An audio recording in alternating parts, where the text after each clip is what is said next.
Vía telefónica, buenos días. Buenos días, José Ángel. Bueno, pues hoy recordamos a Adam Smith Douglas Jr., nace el 16 de junio de 1723 en Kilcall, Escocia, y muere el 17 de julio de 1790 en Edimburgo, Escocia.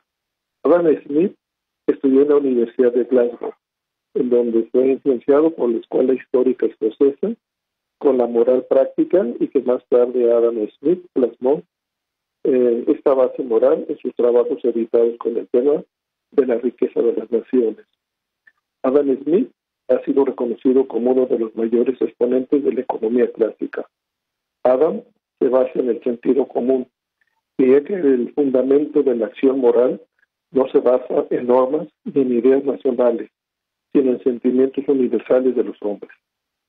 Adam Smith publicó en 1776, el 9 de marzo, su obra más célebre, una investigación sobre la naturaleza y causa de las riquezas de las naciones, conocido como la riqueza de las naciones, en donde analiza cómo prosperaron económicamente países como Inglaterra o los Países Bajos.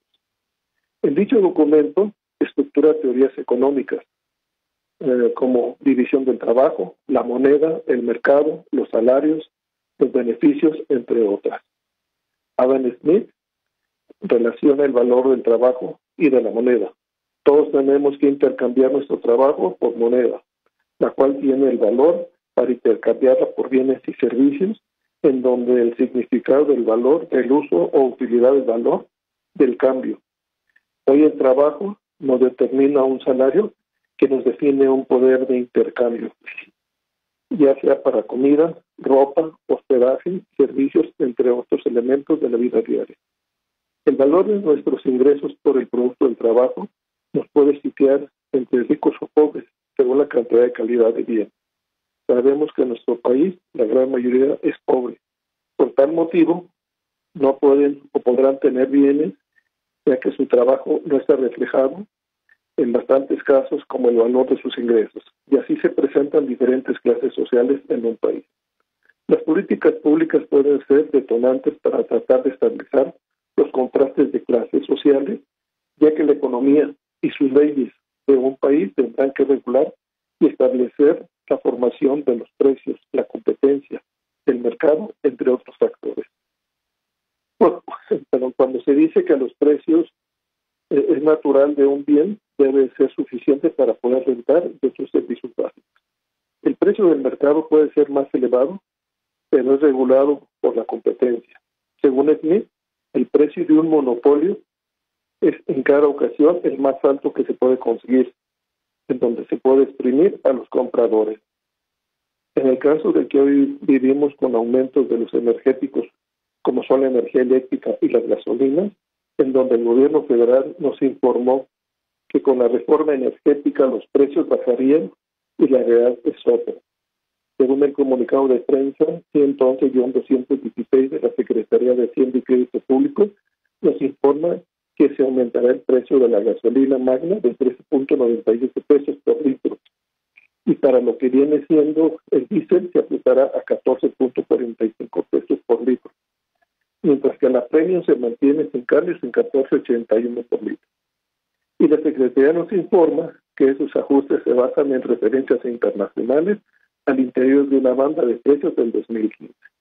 Asimismo, su comunicado de ajuste, que podemos interpretar como aumento al precio de gasolina y diésel, se justifica la Secretaría de Hacienda, que entrarán a partir de hoy, 1 de septiembre, y que refleja la estricta aplicación del esquema en vigor y el compromiso del gobierno federal para mantener la estabilidad macroeconómica y para poder cumplir cabalmente con las finanzas públicas del 2016. Claro que la gran mayoría de los paquetes vehiculares consumen gasolina magna y diésel. El impacto social seguirá por todos los tiempos y gobiernos que fomenten, pero no cumplen. Recuerda todo lo que se escribió y se dijo y que se prometió y que se aprobara la dicha reforma energética, los precios no iban a aumentar. Recuerda cuántos millones de pesos se gastaron en publicidad, y el tema da para más, ya que las tarifas eléctricas para el sector industrial y comercial se incrementaron según informes de la Comisión Federal de Electricidad. Para el sector industrial, a partir de hoy, 1 de septiembre, aumentarán entre 6.5 y 8.4 en comparación de septiembre del 2015. Para el sector comercial, se aumentará entre 8.6 y 9.4. Para las tarifas industriales y comerciales, esto representa el 90% de los clientes de la Comisión Federal de Electricidad y somos unos 35.5 millones de ciudadanos en los cuales estamos en este tipo de tarifas. Para las tarifas de alto consumo doméstico, conocidos como tarifa BAC, se incrementará un 9.3%. La justificación de la Comisión Federal de Electricidad para el incremento de las tarifas lo atribuye al incremento del costo de los combustibles que se usan para generar la energía eléctrica. Y recordando a Adam Smith, el padre de la economía, y su riqueza de naciones que se basaban en sentido común, así como la relación de trabajo y de la moneda, que ésta nos puede dar el poder de intercambiarla por bienes y servicios.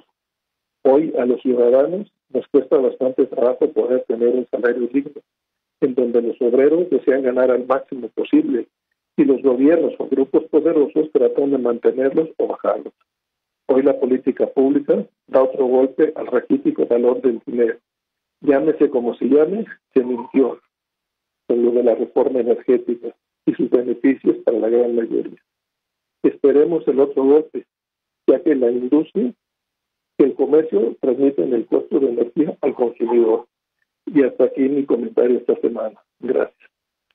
Y doctor, esto último que señala es muy importante porque de alguna manera se había justificado que algunas de estas tarifas solo incrementaban o solo impactaban a la industria y sobre todo al alto consumo. Y en el caso de los combustibles, bueno, pues que la mayor parte del ciudadano no se traslada en vehículo particular. Sin embargo, bueno, de manera indirecta, estos incrementos, pues por supuesto que tienen que ver con el aumento en los precios prácticamente de todo nuestro país, ¿no? Claro, o sea, mira, uno de los puntos básicos de las tarifas, porque hablamos de las tarifas eléctricas, industriales y comerciales, en realidad se han incrementado casi un 30% desde que inició lo de la reforma energética. Y según ellos, pues es una banda internacional y criterios internacionales. La verdad es que se mintió con lo de la reforma. Y el impacto tanto de la gasolina como de la energía eléctrica, hay que recordar que todos los temas de transformación de procesos, alimentos, ropas, etcétera, se requiere de esta energía, de energía eléctrica, junto con lo que vienen siendo los hidrocarburos, o gasolinas, o diésel. Por tal motivo, un industrial pues se incrementa su costo y este costo se va a reflejar en el producto final, que es lo que consumimos todos. Por tal motivo, no se trata de que yo tenga un automóvil, sino simple y sencillamente va a tener un reflejo y un golpe tarde o temprano por este proceso inflacionario indirecto. Claro. Y otro factor importante es que estas reformas, en particular la reforma energética, ni ha contribuido a fortalecer a las empresas que se encargan del abasto de combustibles, o en el caso de la CFE, tampoco ha mejorado la situación económica del país y bueno, pues obviamente tampoco se refleja en una situación de acceso a mejores precios para el mexicano. Sí, mira, aquí hay dos líneas muy bien definidas si lo analizamos globalmente. El primero, la reforma energética establecía buscar energías alternas para generación de energía eléctrica o para movimiento. Aquí el punto es que si tú ves las nuevas normas y las leyes secundarias con relación a la reforma energética, es casi imposible poder generar energía eléctrica a través de energías alternas, como viene siendo la solar, la eólica, la geotermia, la hidráulica, etcétera. Y en el segundo, de los combustibles, pues se habla, el secretario de Economía y dice pues que ya se va a permitir que entre hidrocarburos libremente, inclusive la ley establece que a finales del 18 estamos a liberar los precios, los pueden liberar antes, pero si tú ves los cargos hacendarios que se van a tener para poderlos importar, pues automáticamente se sacan de cualquier proyecto de tener otra alternativa. La realidad es que nuestro gobierno mexicano, según algunos analistas internacionales, ya estamos llegando al 50% de lo que viene siendo los créditos, o sea, de la deuda pública que se tiene. La mayoría de las naciones se dice que todavía puede haber un equilibrio cuando se llega al 40%, pero nosotros estamos llegando al 50%. Estamos llegando como le sucedió a Grecia o le está sucediendo a España, el Producto Interno Bruto no alcanza a cubrir más del 50% de un país. Entonces, este proceso, pues hace temprano cuando queda una recesión, y una de las formas de agarrar dinero el gobierno, aparte de lo que es el sistema sanitario o impuestos, que tiene que ser de los hidrocarburos, es la parte más fácil.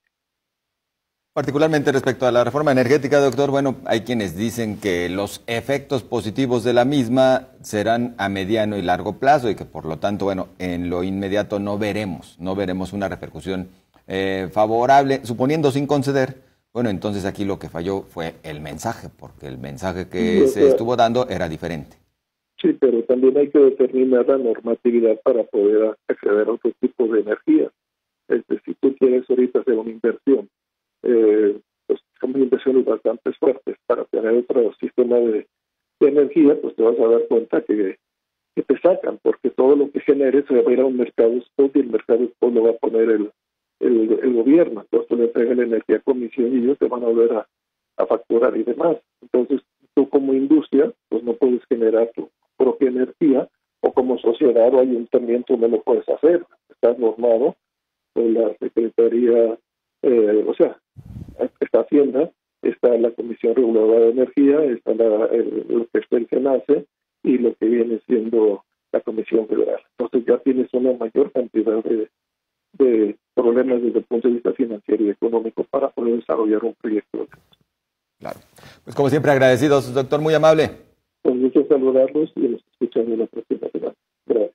Muchas gracias, el doctor Antonio Gómez Reina y su comentario. Nos vamos con ello a la pausa. Ya regresamos.